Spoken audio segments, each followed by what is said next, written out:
Welcome back to Project Instigate, a place for leadership, learning, and growth strategies. I'm Fatima, the founder of Project Instigate. Yesterday, I was a guest on the Ignited Entrepreneurs podcast. And my dear friend and the podcast host, Jessica, had an incredible conversation about our core values and why they're important and why they're essential to being able to create an environment that allows us to expand our potential and live a more fulfilled life. I was thinking about that conversation even after the podcast was over. And first of all, I'm so excited to share the podcast with you guys as soon as it's released. But I've been thinking about our conversation, and there were some really interesting things that came out that I wasn't planning on talking about it, but it naturally flowed through the conversation. And you know how one thought just sometimes leads to another.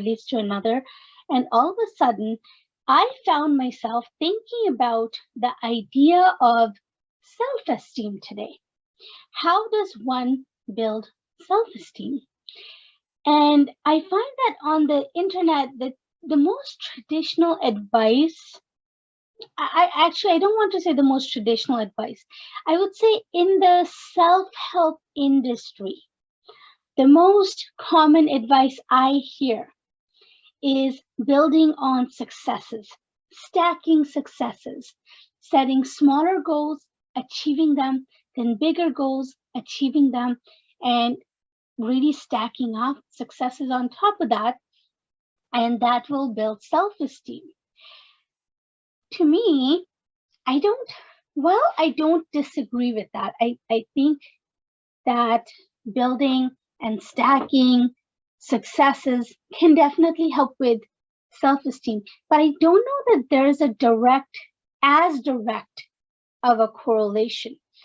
I feel that that's more related to self-efficacy, which means to believe in your ability to get something done, to achieve something, which, yes, can translate into self-esteem. But I think it's a little bit of a jump to say that achieving your goals will automatically boost your self-esteem, because I have seen scenarios where that's not the case. So what do I think builds self-esteem? And I thought long and hard about this. And what I believe builds self-esteem is actually self-respect. There's many components to this, but today I want to focus on self-respect and not necessarily goals and stacking successes. And I think those are things that we need to work on in the long term. But let's talk about self-respect in relation to self-esteem. Do you respect yourself? Do you let people interrupt you? Do you stay in a job that makes you miserable? And provided you can't just get up and leave, you have all these responsibility, you need financial stability, all that's important. But are you making the effort to look for jobs that are more suitable? Do you stand up for yourself when someone puts you down? I think that is really the essence of self-esteem. It comes down to whether we respect ourselves or not. And that's when we can lead into the conversation of, okay, well, how do we start building this self-respect if we haven't already been doing that? And what I really love is this saying of, I'm trying to collect my thoughts, but there's a saying that if you don't believe in yourself, why would others believe in you, or something like that, or you need to love yourself first. And I know there's counter arguments to that as well, and I don't want to get into that. I don't believe that just because you might struggle with self-love, that you're not worthy of love, that you need to do self-love first to receive self-love. I don't think that's fully right either, but I still want to build on that concept. So when we create self-efficacy. Yes, that contributes to our self-esteem. But self-respect, I believe, is more important. And when we respect ourselves, we also learn to slowly love ourselves for who we are. And it might even be, I don't know which one comes first, to be perfectly honest. For me, as a public speaker, I could deliver the best talk of my life, and I'm going to walk off stage thinking I could have done a better job. And that's what happened to me this past Saturday too. I just delivered my second TEDx talk at TEDx30 on February 19, 2022.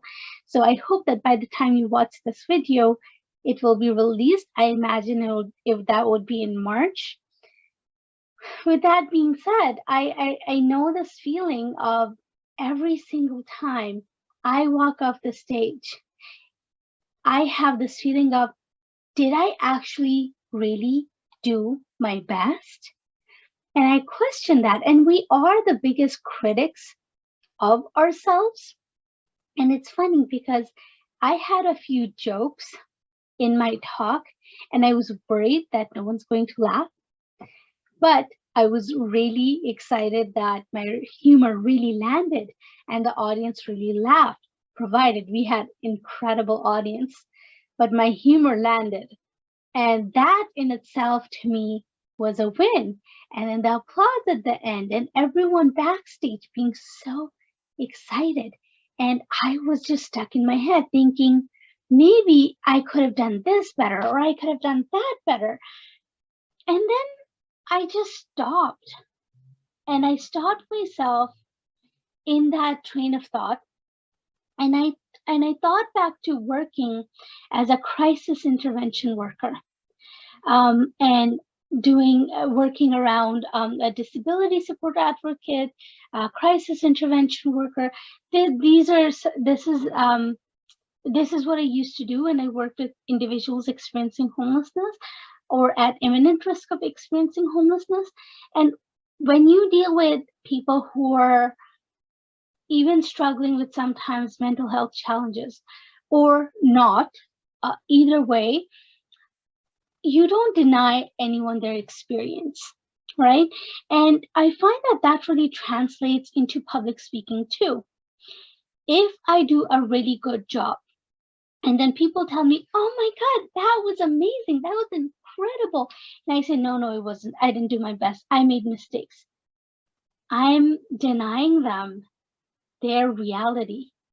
I'm denying them their experience. I went and created magic on the stage for them. And now I'm ruining it for them. And so I decided to stop and I decided to accept the compliments and I decided to receive them with gratitude. And that came from a place of self-love, knowing that no talk I ever deliver is actually going to be a perfect one. But that being said, I can accept myself for doing the very best and taking those successes, enjoying the fact that I was able to connect with the audience, my humor landed, I got a standing ovation at the end, and everyone, front stage, backstage, very, very excited, very amazing feedback, and I should be pleased with that. And that took a pausing to acknowledge other people's experience that I had created for them. But the other part of it was self-love. And when you create that self-love, I think you also, what goes hand in hand is that self-respect. Now, no one, came and gave me any negative feedback on my talk and said, oh, you did, terribly or whatever, but they didn't, right? But actually what I can think of is when I did my previous TEDx talk, I received feedback that maybe I should have been heavier on the numbers and statistics and data. And that's when I had to actually maybe stand up for my talk and say, while I really admire your feedback, there's a structure and a method to the madness that is TEDx Talks or TED Talks.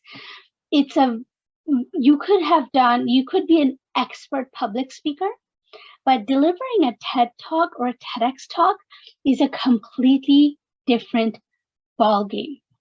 And it has a structure that it follows. It's not a formal structure per se, because every talk is different, every talk is unique, and you want to allow the speakers to experience what, or not just experience, but you want them to be themselves, is really what I'm trying to get at. However, when, the person was like, oh, I didn't like the talk because there needed to be more numbers and more statistics and data and all that.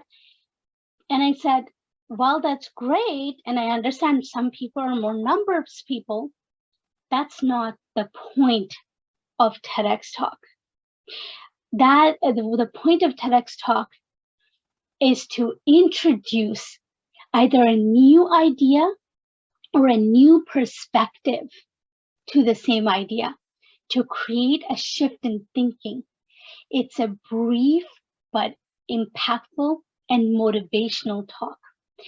So that part of it, having gone through that process, it's not being defensive, but it is sometimes standing up for your work and saying, listen, while I appreciate that there can be other videos and talks that can go more heavier on the number, but this is how this needed to be, to give people a broader context and to gently introduce a topic, because it was a very touchy topic that I brought up, which was ending homelessness on my first TEDx talk.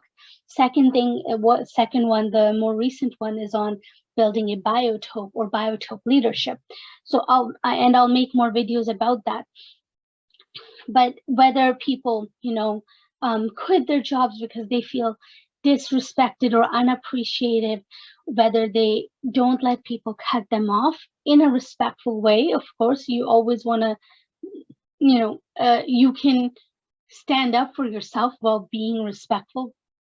You can be honest, you can be direct while still being kind and respectful. Those are not two separate things. But essentially, I think that's what it comes down to. When we learn to self-love, and even more so self-respect, if we have a lot of respect for ourselves, our self-esteem goes up. When we stand up for ourselves, when we stand up for our ideas. And I really want you to know that that's different than being defensive. That's very different than not accepting constructive criticism.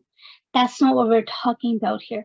We're talking about standing up for yourself in situations where you generally wouldn't. You would feel very differently, but stay quiet about it and not express your views, not express your voice.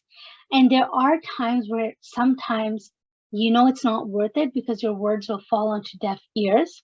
Let's say it's a more controversial, sensitive dialogue that you're having with someone. But in general, I think standing up for yourself builds self-respect. Not allowing others to disrespect you builds self-respect. Forgiving yourself for mistakes and allowing people to have that, allowing people to have a positive experience with you and accepting those compliments as people's experience and allowing them to have that experience is self-love, instead of going, no, I was just terrible, I didn't do a good job. And so those things combined, I feel, build self-esteem. Of course, if you can reach your goals, exceed your goals, and stack your successes, that's even better for your self-esteem. But I think the heart of it is really self-respect. Thank you. Let's tune in next time.